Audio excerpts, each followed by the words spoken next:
Welcome back, everybody. My name is Jared, and I have a problem. I have a problem with Facebook Marketplace and finding sweet deals on it.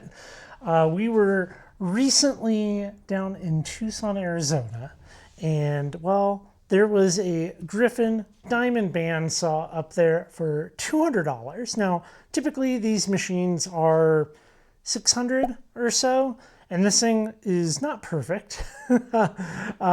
But for $400 savings, well, it's going to find a place here in the shop. Before we kind of talk about this, we're going to make some cuts on it. I think it should be pretty good. I want to share with you why I would pick something up like this, because it's not exactly clear, and you don't see many diamond bandsaws in lapidary shops. You don't see many people working with them, and I think there's a couple of good reasons for that. But let's talk about, I guess, these things. We pretty much have a couple of different ways that we work our rocks. We might use something like a flat lap back there. We might use 8-inch wheels, 6-inch wheels, and you see a lot of, I guess, how people make lapidary items, be it things that you would wear, like, cabochons, right? We've got some stencils here, different shapes, and they're all very angular, or a way they are round, and you're able to produce that round shape on a round wheel. Okay, and even imagine a crescent shape or hearts, things of that nature. Well, you're kind of limited to the diameters of the 8-inch, the 6-inch, and in some cases there's like 5s and 4s. Then beyond that, you're using something like a Fordham with a little tiny bit to try to shape your stone and get it to be what you want. Now, that's kind of the basics of the shapes that we generally see.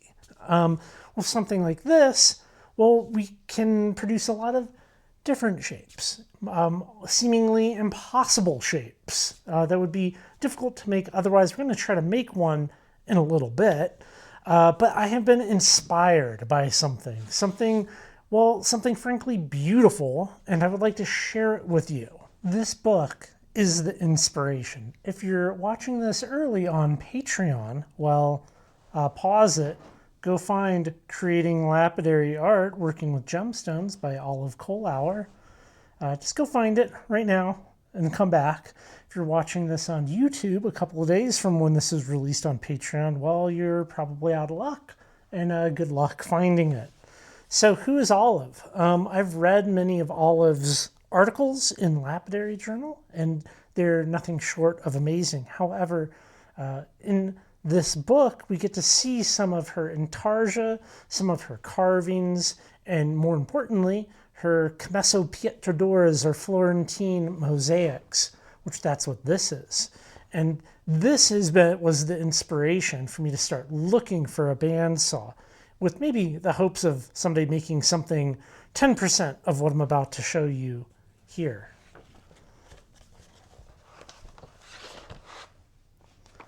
All cut out of stone. How amazing is that?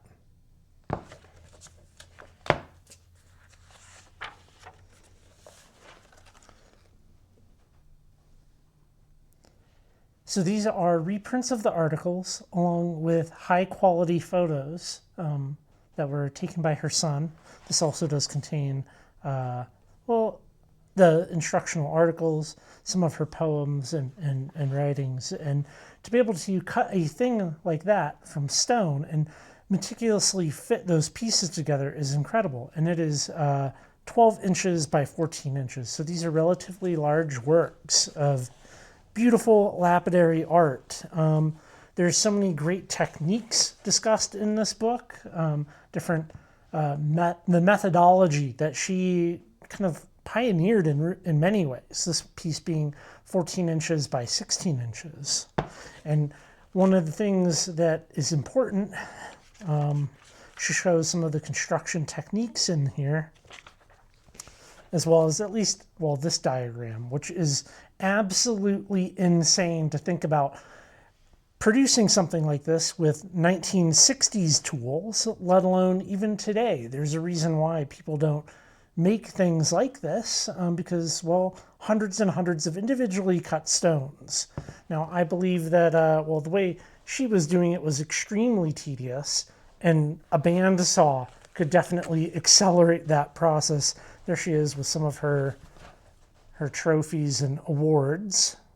She would travel around and display her work. I mean, come on. Like, have you seen anything even remotely that good being done today by anybody, even though we have access to all of these machines? I'm certainly not. I mean, well, there's a couple perhaps, but yeah. Can we just admire this piece for a moment? Let's like look at this here. The water glass, the shadow, the working of light, 16 inches by 20 inches. Stunning, absolutely stunning work to be done on, some 1970s machines. So my saw here even came in the box, and, it's pretty good. We got a little bit of yellowing to the plastic. But for the most part, it was pretty, well, good to run here. And we'll put a blade on here. I did have to buy a new blade because the blade that came with was a little cooked. But it's a pretty simple process here of getting this thing all set up. Of course, I won't be able to unwind this nicely on camera now. There we go. Okay. We do have a couple of sponges, right? We got a couple of sponges. These are important. One would go there, and there will be one tucked into the inside of the saw. Now, this thing does kind of come apart. The head of the unit just kind of comes off, and this is the drive wheel and that's the motor, all of that. And you can kind of see inside here now and give you a little bit better of a look. That's the lower assembly. Everything is very adjustable. These bands are looking not super great. They are another replaceable thing. I think with the blade on it makes a little bit more sense. Okay, like blade runs through these two tracks, and that back there is a little plastic wedge. The head kind of has a little bit of a tweak to it, and it won't run in the upper guide without kind of shimming it over like 1/8 of an inch, which, hey, that's fine. Save $400. We have a sponge here, and I haven't added any water, but there's also a sponge under that wheel, if you can see that. And that's pretty much it. We're gonna add just a little bit of water, and we can cut. There's maybe a 1/2 inch of water in the bottom of the unit. And then we have our little cover here.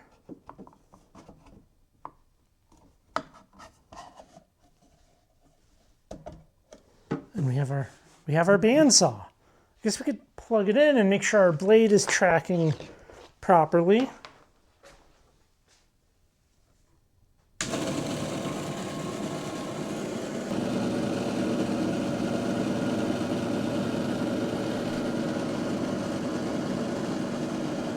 I think a good kind of trial of this would be to cut a star shape out, because one thing that you can't do on, like, a traditional trim saw, tile saw, whatever, is cut an inside corner.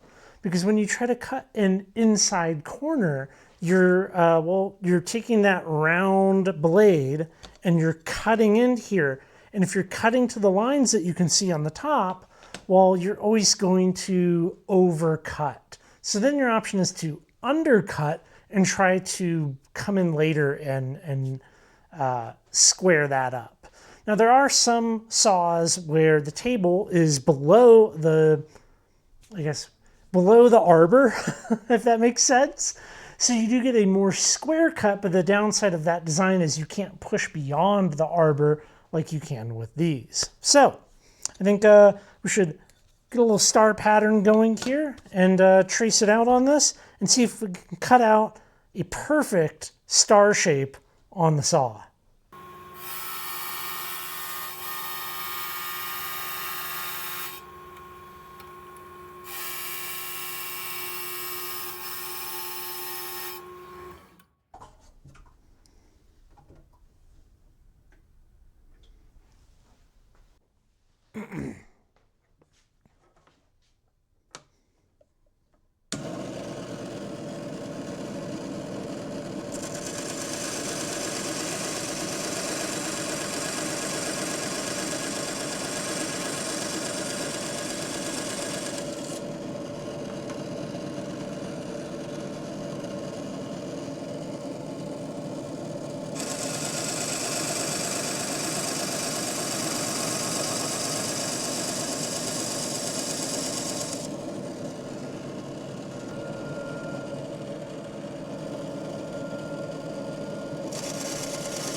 Well, that is nothing short of impressive. Like, you would never be able to cut that by hand on like a circular saw blade, or, you know, like a trim saw. Now I am just using I'm using marble here just for my testing. You know, there's no reason this wouldn't work on a harder stone as well. But you know, when you're doing these kind of more big mosaic pieces or intarsia, what you're working with is generally thin stone. We don't want to be working with any giant things. So that's the inside cuts. What about just some crazy organic curves? How much of a curve can we get out of this?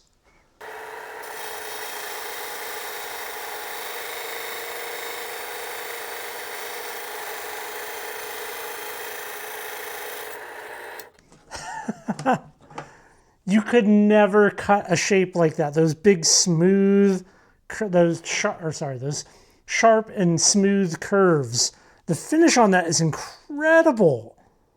I mean, let's cut a big curve out of that and see what that looks like.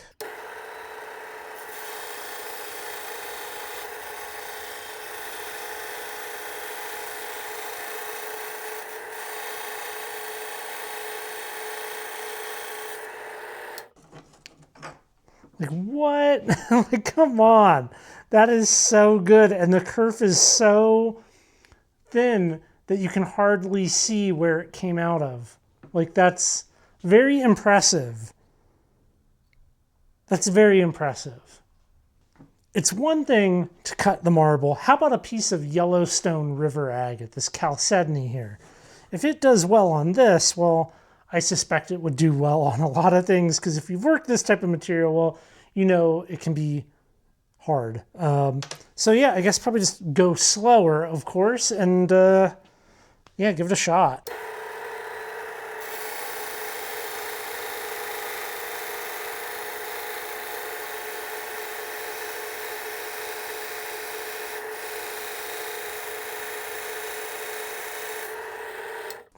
I mean, that's impressive.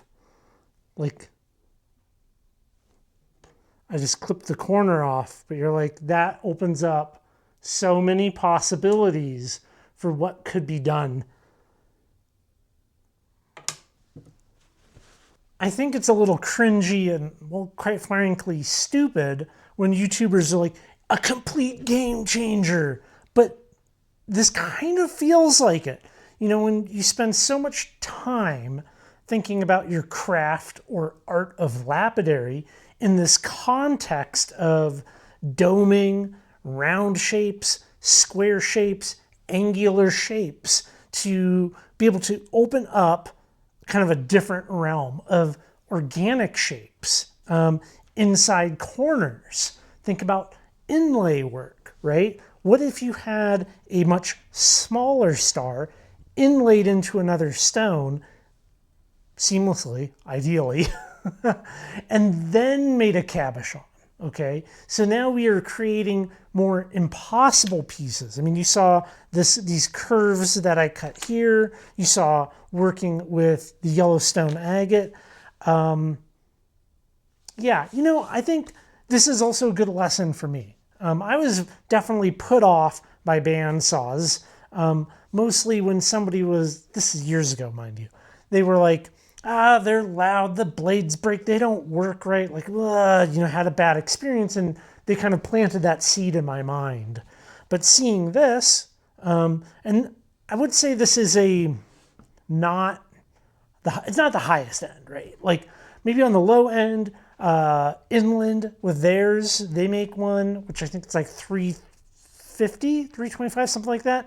This one being in that 600 range. Diamond Laser makes them. There's other things out there, and obviously you'd expect more from something that's $600 than something that is like $300, and vice versa going the other way. When you start to look into the diamond bandsaw thing on the internet, you see a lot of people complaining about them, and when you kind of read between the lines, I think people were trying to use a saw like this in place of a saw like a 10-inch trim saw, 6-inch trim saw, and they are not replacements, right? If you can get away with using your circular saw, that's way better than a bandsaw. Like obviously, just because something could fit, like I'm trying to grab rocks real quick here, just because something could technically fit here does not mean you should cut it. This may not be the right saw for the cut, you know. Think thunder eggs, right? That you'd be stupid to try to cut thunder eggs on this. It's for work more like this, work more like Olive's work, where it's fine, detailed work, going slow, letting the blade do the work. I think that's the ticket. I do have this blade is expensive. This is from Gryphon. This is the 37-inch blade. I will probably try some other ones. This is a copper blade. There's like all kinds of different import knockoff stuff as well. It'd be interesting to do some testing of those. Let me know your thoughts. Have you cut rocks on a bandsaw? What do you think of it? And what are some shapes that seem almost impossible to cut that we can now cut, and we could do some testing? But yeah, this is like first impression. I'm learning. Hopefully you're learning, and we're learning together. And maybe, subscribe, come back in 5 years, and maybe you'll see me do like a beautiful Florentine style mosaic. Some of the pieces will probably be cut on this because I think this earned a permanent place over here on the workbench. So, wow. Thank you so much, everybody. I appreciate you. And go check out the links down below. This thing is available on Amazon and from the company themselves. I'll throw some links down below. I'm not affiliated with these guys at all, right? Like, they don't know who I am. I got this thing on Facebook. So, all right. I will catch you in the next video.